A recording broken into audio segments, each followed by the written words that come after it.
Selamat datang di kuliah Elektronika Daya bersama saya Prasetya Dwibowo. Pada kesempatan ini saya akan membawakan materi tentang inverter. Sebelum kita membahas materi lebih lanjut, mari kita pelajari dulu apa itu inverter. Inverter adalah satu alat atau piranti elektronik yang dapat mengkonversikan sinyal masukan DC sehingga diperoleh keluaran sinyal masukan AC. Penggunaan inverter sendiri ada banyak. Untuk pengendalian motor AC, dipakai di UPS atau Uninterruptible Power Supply, untuk catu daya AC, untuk balas elektronik, untuk pemanas microwave, untuk generator statik, dan dipakai juga pada sistem transmisi AC fleksibel, untuk filter daya aktif, dan untuk rangkaian penyarah. Salah satu contoh sebagai pengaturan motor AC. Di sini variabel yang diatur atau yang dikontrol adalah kecepatan motor AC. Di sini kita gunakan sumber catu daya AC yang terhubung dengan rangkaian penyarah dioda. Di sini diperoleh keluaran tegangannya adalah tegangan DC. Untuk mengatur tegangan masukan PWM agar dijaga konstan, maka digunakan DC link. Ini adalah sebuah kapasitor yang nilainya kita tentukan sesuai dengan desain. Di sini sinyal tegangan masukan inverter berupa sinyal DC kan diolah oleh inverter sehingga dihasilkan keluaran berupa sinyal AC yang dipakai untuk menggerakkan motor. Selanjutnya ini adalah sistem UPS, di mana juga digunakan rangkaian inverter atau UPS. Oke, untuk masukannya kita mempunyai sumber normal AC dan generator standby. Di sini bisa contohnya untuk yang sekarang ada generator pembangkit tenaga surya, bisa juga dari generator kincir angin. Pertanyaan apakah dari generator tersebut bisa langsung digunakan untuk mencatu beban? Bisa ya, bisa tidak. Jika ya, jika tegangan keluaran dari generator ini sesuai dengan spesifikasinya dan frekuensinya juga sesuai dengan spesifikasinya dan dijaga tegangan dan frekuensinya untuk selalu tetap, maka dapat digunakan langsung. Sementara pada kenyataannya, tegangan yang dihasilkan oleh generator ini seringkali berubah-ubah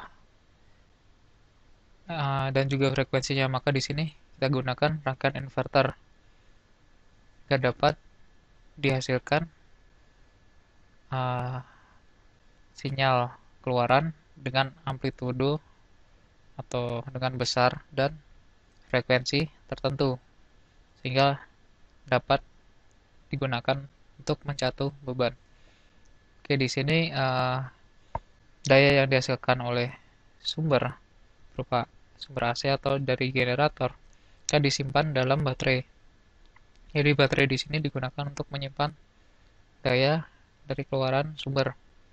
Sebelum terhubung ke rangkaian DC link, digunakan filter. Di sini filter berfungsi untuk uh, mengubah memanipulasi sinyal masukan sehingga dihasilkan sinyal keluaran sesuai yang diharapkan. Misalkan filter bisa untuk mengurangi noise, bisa juga untuk mengurangi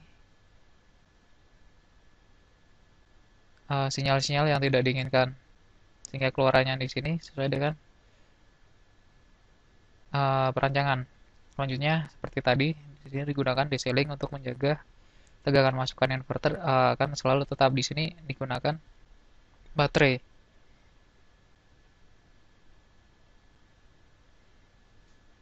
Dan di sini adalah masukan untuk inverter berupa sinyal DC, diolah menghasilkan keluaran berupa sinyal AC. Dan sinyal AC ini bisa langsung digunakan untuk mencatu beban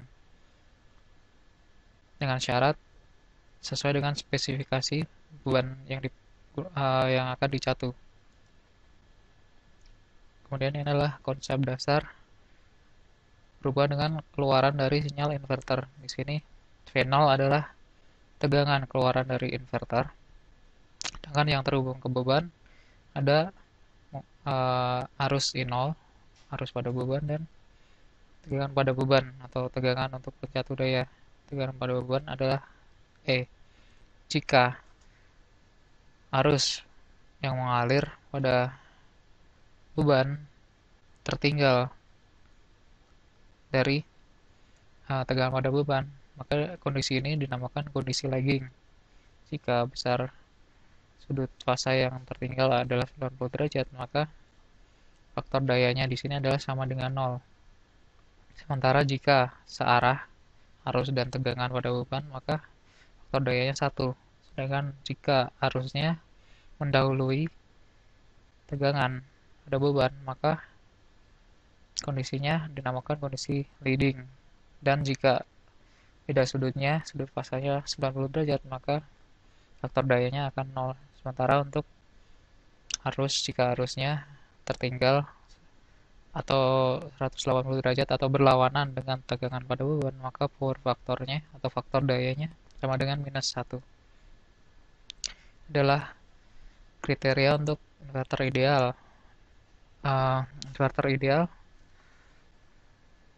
yaitu jika keluarannya, bentuk sinyalnya bebas dari ripple atau riak. Jadi sinyal keluarannya akan smooth seperti ini. Kalau ada ripple, sebagai contoh, di sini ada gangguan berupa ripple-ripple seperti ini. Nah, maka keluaran ini tidak ideal. Dan berikutnya adalah bentuk outputnya berbentuk sinusoidal murni. Sinus murni atau sesuai dengan bentuk kontrol yang diinginkan.